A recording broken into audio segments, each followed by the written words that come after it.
Bonjour tout le monde, aujourd'hui je vais vous montrer quelque chose de nouveau, plutôt une astuce très importante qui m'a aidé dans la préparation au test de Residana.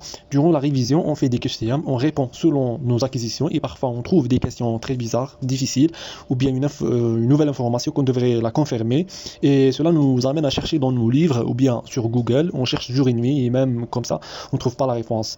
Et parfois on perd un peu du temps et là, suivez-moi s'il vous plaît, là j'ai une question, j'entre dans le groupe de Residana. C'est simple, la base, c'est que il y a beaucoup de gens qui posent des questions, des QCM. Peut-être la question que je cherche, elle a été déjà posée par quelqu'un. Donc je cherche par exemple cette question, concernant la NAPAT. Par exemple, je ne suis pas sûr de cette information, donc je vais la chercher. Euh, Par exemple, cette question.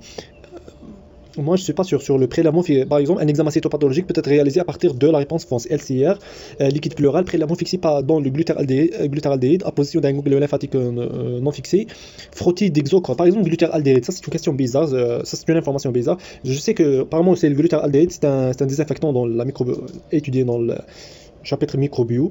Donc, je cherche la réponse. Là, par exemple, c'est vrai, vous pouvez trouver la réponse dans les commentaires. Parfois, quelqu'un il peut vous donner des arguments. Là, par exemple, la plupart ils répondent C. La plupart répondent C. Donc, je pense que la réponse la plus fausse c'est C. Même moi, j'étais dirigé vers la réponse C qui est fausse. Par exemple, Epistaxis.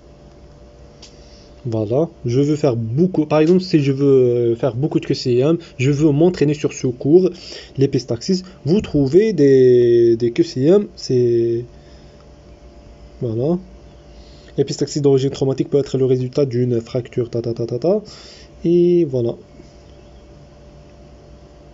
Voilà. Par exemple, celle-ci. Alors, si vous avez aimé cette vidéo, faites abonner à notre chaîne YouTube. Si vous connaissez déjà cette astuce, faites abonner à notre page Instagram. Et si vous n'avez pas aimé cette vidéo, partagez-la, peut-être les autres vont l'aimer. Merci.